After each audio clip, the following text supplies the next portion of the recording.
comment je suis passé de skinny, impossible de prendre du poids, même en mangeant pour 150 des McDo, ce que tu veux, graisse au niveau du ventre, même un petit peu skinny fat parfois, à ça. Dans cette vidéo, je vais faire ce qu'on appelle dire les termes sur comment prendre du poids. Je vais te dire de manière transparente ce qui a marché sur moi, ce qui est évidemment validé par la science, mais surtout des trucs que je vois et que j'entends quasiment nulle part alors que c'est miraculeux. Alors abonne-toi pour que je t'aide à fond dans ta quête pour ne plus être skinny parce que c'est la mienne aussi. Et reste jusqu'à la fin parce que je te donne la meilleure astuce pour prendre du poids à la fin de la vidéo. Malin, watch time. Je vais pas perdre plus de temps que ça, on est parti, pas de blabla. Déjà, nous les skinny, même si certains n'aiment pas parler de morphotype, nous sommes entre autres ectomorphes. T'as déjà dû en entendre parler. Ça résume et ça comprend en gros le fait qu'on ait du mal à prendre du poids, qu'on soit maigre, parfois les os fins, etc. Mais en gros, nous sommes surtout pour la plupart dotés d'un métabolisme dit rapide, voire très rapide. C'est-à-dire que notre corps va avoir une manière spécifique de gérer les différents éléments, de digérer, d'assimiler, car le métabolisme rapide, ça veut dire qu'on digère plus rapidement que les autres, en gros. Mais digérer plus rapidement ne veut forcément pas dire bien assimiler ce qu'on mange. Et justement, tu l'as compris, ça peut même amener des petits problèmes. Notre cerveau a besoin de calories pour fonctionner, c'est son carburant. Et nous, les métabolismes rapides, il nous faut beaucoup de calories pour faire fonctionner tout ça. Et donc, vu qu'il nous en faut beaucoup et qu'il faut consommer, bah dites-vous que la plupart du temps, on n'arrive pas à consommer assez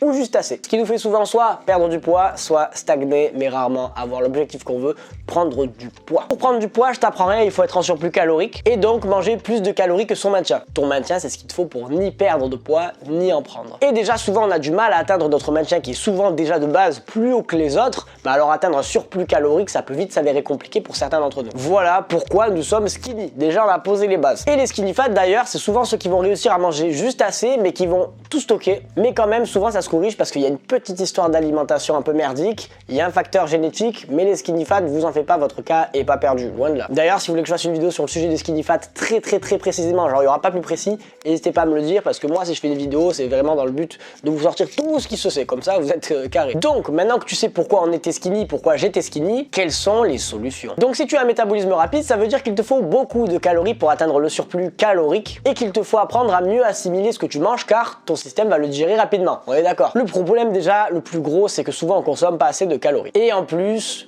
pour combler le tout, on en consomme souvent beaucoup trop déjà. Alors déjà, tu as les facteurs de la vie de tous les jours qui peuvent bouffer un max de calories et on n'y fait pas assez attention. Moi, je consommais énormément d'énergie et de calories sans m'en rendre compte. Juste avec le stress, l'anxiété, ce genre de petits trucs à la con que je ressentais un petit peu toute la journée. Et vu que j'étais un stressé de la vie, bah, j'ai dû apprendre à me canaliser parce qu'en fait, avec autant d'anxiété, c'est pas possible de prendre du poids et souvent les gens, ils oublient ce facteur-là qui est peut-être juste trop important, le stress. Si vous êtes tout le temps en train de trembler, anxieux, etc., crise d'angoisse et tout, et que vous faites de la muscu à côté, il y a peut-être des liens. Après, ça malheureusement, ça se corrige pas aussi facilement que ça va être du travail sur soi. Mais bon, j'ai fait une vidéo sur le sujet si ça t'intéresse. Donc j'ai dû faire un travail sur moi pour canaliser ce stress qui non seulement me sert dans la vie de tous les jours, mais du coup beaucoup plus en muscu, puisqu'avec moins d'anxiété, donc j'ai pu prendre beaucoup plus de muscles. Ensuite, en plus de ces facteurs externes comme le stress, il y a ton activité physique de la journée. Si tu as un travail intense, si tu es maçon ou si tu es assis sur une chaise, forcément, c'est pas pareil. Alors vous fiez pas au ratio qu'il y a sur internet pour calculer votre besoin calorique en fonction de chaque métier, ça va varier. C'est pour ça que le mieux c'est de se tourner vers un coach ou de faire à peu près dans un premier temps. Si tu marches, si tu bouges beaucoup, si tu te dépenses énormément le soir, que ce soit en privé ou que ce soit parce que tu vas courir, il y a plein d'éléments qui peuvent te prendre un petit peu partout ton énergie. Et je viens de te les citer, ça peut être des trucs de la vie de tous les jours auxquels tu n'as même pas pensé, on parle même pas de s'entraîner en muscu, etc. Il y en a donc sur lesquels tu peux travailler, je te conseille de lister les trucs qui te font un peu bouger et potentiellement consommer trop de calories, et ensuite de voir sur lesquels tu peux travailler, lesquels tu peux réduire leur impact. Après, il y en a tu pourras pas bouger, c'est pas grave, on compensera ailleurs, on y vient. Dans les activités physiques qui consomment un peu trop de calories, par exemple, évidemment je ne dis pas de pas faire de cardio ou de faire que de la muscu, etc. Mais il y a des priorités à mettre en place. J'y viens. Par exemple, moi, j'ai commencé à prendre genre 10 fois plus vite, mais vraiment 10 fois plus vite, quand j'ai commencé à m'entraîner 4 fois au lieu de 6 fois. Alors là, je vous vois tout de suite les nouveaux go muscu qui sont là depuis 6 mois ou 2 ans. Vous allez vous dire, non, il est fou et tout. Les gars, écoutez les vrais coachs sur internet, écoutez les vrais articles, lisez les vrais livres, les vrais gens, pas le TikToker qui t'a dit ouais. Écoutez les vrais gens, s'il vous plaît. Et je me considère pas comme vrai gens, mais au moins je sais que c'est vrai ce que je dis plus ou moins. Et puis ça a marché sur moi. Entraînez.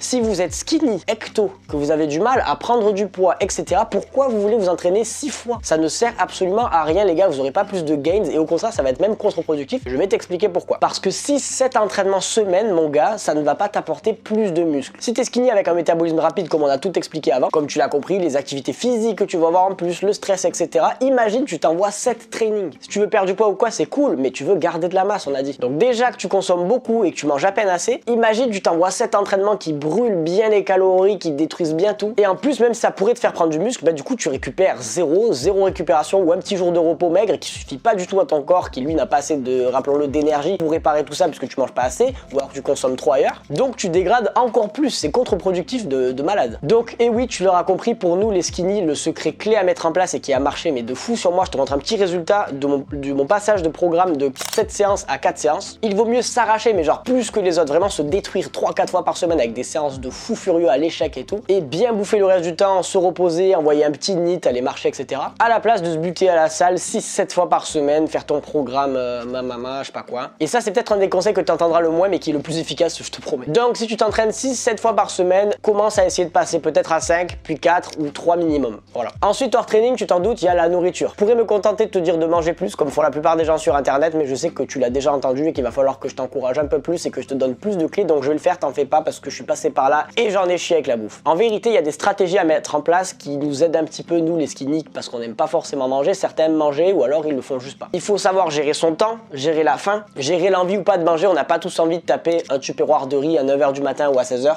avec du poulet, mais des fois juste un pitch ça suffirait. C'est pour ça que ton meilleur ami c'est le meal prep, la préparation à l'avance. Tu te cales le ou les moments où tu as du temps dans ta journée, tu fais des tupperwares avec tel gramme de riz, 150 g de riz cuit, 150 g de riz cuit, 150 g de riz cuit, un steak, légumes, et t'as 3 tupperwares, ils sont tous prêts pour être consommés, que ce soit juste sur la journée du lendemain et tu refais le soir pour le lendemain, soit tu peux t'en faire pour 4 jours, soit pour une semaine si t'es chaud à passer 1 heure dans ta cuisine, mais préparé à l'avance. Hop, imagine, tu sais que à l'avance, t'as fait chaque tupperware égale 1000 calories, t'en as 3000 calories, le lendemain tu tapes les 3, tu sais que t'as bouffé 3000 calories, allez hop, un jour de prise de masse validé, tu fais ça tous les jours, ta PDM est réussie à coup sûr. T'imagines comme c'est simple? Et tout ça, faut juste mettre une habitude en place, un truc à mettre en place, de prendre le temps de cuisiner quand t'as du temps, de répartir tes petits tupperwares. Ça te fera un petit peu de temps, mais c'est beaucoup plus simple à faire que à chaque fois que t'as faim, le faire pile quand t'as le temps de manger à midi en 2-2 et tout, commence à faire tes tupperwares, on sait très bien que ça se tient pas sur le long terme. Alors comme ça a l'air con, mais ça marche. Voilà, le seul truc relou, c'est de se poser, de cuisiner. Mais bon, tu fais ça une ou plusieurs fois dans la semaine. Par exemple, tu fais 3 fois où tu cuisines et tu fais les tupperwares pour les 2 jours d'après, et t'as ta semaine de boucler, t'envoies les courses au milieu et tu sais que t'es carré, que ta prise de masse va marcher. En vrai, ça marche vraiment les gars si vous voulez faire une prise de masse. Essayez. En plus, le meal prep va peut-être t'aider à te forcer un peu plus à manger quand t'as pas faim, parce que t'as ton tube tout fait, tu sais que t'as juste à le faire réchauffer, à manger et que tu vas avoir tes calories. Alors que si c'est le moment de faire à manger, que t'as pas faim et tout, tant tu vas te faire juste un steak et le reste de riz et t'auras pas assez de calories et t'auras pas atteint tes objectifs de la journée parce que sur le moment il fallait cuisiner et t'avais pas faim pour te faire la gigadose. Alors que là, si c'est déjà prêt, tu seras obligé de le manger ton tupperware parce que même là-dedans, ton cerveau il va se dire non, je vais le finir. Et pareil, si t'es dehors, si t'es au travail, ça t'évitera de manger à la cantine ou de manger ta vulgaire pasta box et qu'il te manque je sais pas combien de calories à la fin de la journée. Tu auras ton tube, il est prêt. Donc la meal prep les gars, vraiment conseil en or. Ensuite, il y a les calories liquides. Ça c'est pour ceux qui ont vraiment du mal à manger solide, qui ont du mal à manger beaucoup, qui sont pas dans le kiff de manger énormément comme moi. Par exemple, le matin, tu me dis d'envoyer 5 œufs, du fromage blanc, du fromage, du bacon, j'ai pas envie. Le matin, je me lève, un kiwi, ça pourrait suffire largement. Alors peut-être que c'est mon estomac comme ça, peut-être que vous avez la dalle le matin, mais moi c'est pas mon cas. Donc les calories liquides, c'est vraiment l'astuce qui a tout changé. Boire, c'est quand même vachement pratique. Il existe un tas de recettes à boire, tu vas pouvoir trouver sur TikTok, sur YouTube, sur internet, des trucs du style tu mélanges flocons d'avoine, fraises, bananes, tu mets tout dans un blender, tu mixes, ou alors t'as des trucs déjà prêts comme les mass gainers. La plupart sont avec des ingrédients qui sont pas trop chers, histoire que tu puisses le faire plusieurs fois dans la semaine. Et une fois que t'as préparé ton truc le soir à l'avance, tu mets au frigo, ou alors juste avant le matin quand tu te lèves, ça prend 5 minutes, tu bois, ça te fait l'impression de boire un verre d'eau, sauf que tu viens de boire 500, 1000 calories, t'as exactement une assiette avec je sais pas combien d'œufs, et ça fait gagner du temps, et si t'avais pas faim, ça t'a permis de le manger. Ou alors, tu fais ton petit déj, en plus tu fais tes calories à boire, et tu bois ton gros milkshake bien calorique à 10 h ou à 16 h, et t'as ça en plus comme si t'avais bouffé un gros repas. C'est miraculeux. Moi par exemple, ce que je faisais, pour te donner un petit exemple, c'est que le soir, je me mettais tous les ingrédients, je faisais genre 1 litre de ma potion magique, divisé en 2 shakers, ça faisait 500 calories, j'en buvais 1 à 10 h, 1 à 16 h, ça faisait 1000 calories, plus mes repas, j'étais à 3005 calories la journée, et je prenais du poids. À toi de savoir investir le temps que tu veux et les habitudes que tu veux pour avoir les objectifs à la hauteur de tes attentes. Il existe aussi pour les flemmards qui ont pas envie de faire les courses et de se préparer le petit truc dans le blender et tout, même si en soi c'est une petite habitude à prendre et qu'on est motivé les gars, oh on est motivé, faites-le. Non je rigole. Si vous avez vraiment la flemme, il y a les mass gainers comme Optimum Nutrition etc qui sont des classiques où c'est comme de la whey, tu prends ta scoop, tu la mets dans ton shaker, tu secoues et ça se fait 1000 calories, 1200 calories et si tu divises en deux ça fait 600.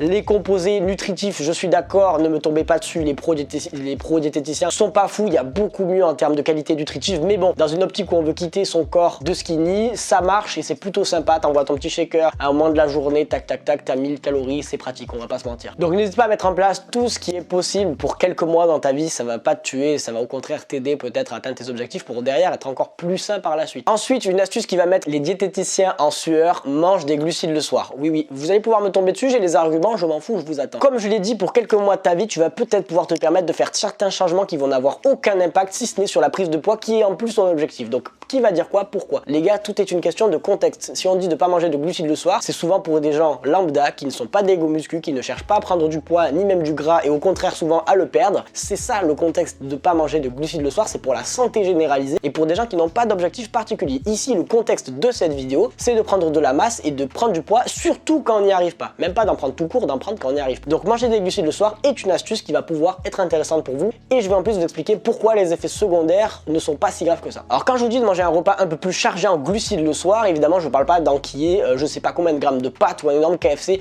juste avant de dormir. Mais vous pouvez manger des trucs normaux comme de la pomme de terre, des patates douces, du riz blanc et ça le soir ça va vous permettre en effet d'un peu plus stocker. Oui, ça c'est prouvé et c'est exactement ce qu'on veut, ça va vous permettre de prendre du gras. Les effets secondaires, ce sont lesquels? Les inconvénients en fait, il y en a et il y en a pas. Tu vas peut-être un chouïa moins bien récupérer parce que tu vas libérer un petit peu moins d'hormones de croissance pendant la nuit, tu vas récupérer un petit peu moins bien certes, ou peut-être un tout petit peu moins bien dormir à la limite. Mais déjà, si tu compenses en t'entraînant 3-4 fois par semaine, tu auras assez de repos au final pour contrecarrer cette récup légèrement, je dis bien légèrement altérée par ce sommeil là. Donc tu pourras largement assez récupérer si tu fais ce qu'il faut. Si tu as la diète correcte sur toute ta journée, pareil, tu pourras compenser ça et donc au final ça reviendra à zéro, ça aura rien changé quasiment. Quasiment je dis bien, surtout si cette prise de masse est dans une optique court terme et que tu fais pas ça toute ta vie et ça va être le cas. Donc au final il n'y a pas vraiment d'inconvénient à envoyer un repas un petit peu chargé en glucides juste avant de dormir, ce qui permettra en fait de stocker certes un peu plus avec la nuit et donc de prendre peut-être un petit peu plus de poids, même de gras, mais c'est pas sorcier et ça peut vraiment changer. Donc n'hésitez pas avec cette astuce, ça ne va pas vous nuire et ça peut marcher. Après libre à vous d'essayer, vous faites pas, vous faites ce que vous voulez, il y a plusieurs astuces, vous pouvez en prendre que certaines. Ensuite, autre astuce, c'est bombarder les lipides. Souvent vous vous rendez pas compte mais vous consommez pas du tout assez de lipides alors que c'est un facteur qui va jouer énormément dans la prise de masse. On mise trop sur les glucides, avoir des big quantités de riz, de ci, de ça et on mise pas du tout sur les lipides. Par exemple, le matin, ça sera toujours mieux de bouffer 5 œufs avec du bacon et du fromage que d'envoyer 200 g de flocons d'avoine. Avec les lipides, on va pas jouer avec l'insuline et avec une digestion sur toute la journée avec des fibres ou je sais pas quoi. Les lipides, c'est là qu'il faut se reposer dessus. Au petit-déj, un petit peu tout le temps. Bombardez l'huile d'olive dans vos repas, bombardez les œufs, bombardez le saumon, bombardez les petites amandes à grignoter à droite à gauche. Les lipides, c'est notre meilleur ami. Bombardez lipides, protéines avec évidemment, et après vous complétez les calories qui vous manquent avec des glucides. Voilà. Ensuite, la petite astuce mentale, parce que je sais que les gars, il y a beaucoup qui se jouent là-dedans pour nous. Je sais que vous avez été habitués pour la plupart à être sec, à être shredded. N'ayez pas peur de prendre du gras. Je sais qu'on passe tous par une mini phase où on a peur d'être skinny fat, on a peur de voir le bide un peu gonflé et de rester skinny. N'ayez pas peur, d'accord? Si vous êtes skinny, il va falloir accepter de prendre un peu de gras, c'est illogique. C'est illogique si vous avez peur de prendre ce gras qu'il vous faut. N'ayez pas peur de prendre ce poids, le temps de voir votre poids augmenter sur la balance, de s'étoffer, de prendre en masse musculaire et si jamais vraiment vous estimez trop fat, même si à mon avis vous le serez pas, vous serez toujours libre, une fois que vous avez pris votre poids, de faire une mini sèche derrière ou de faire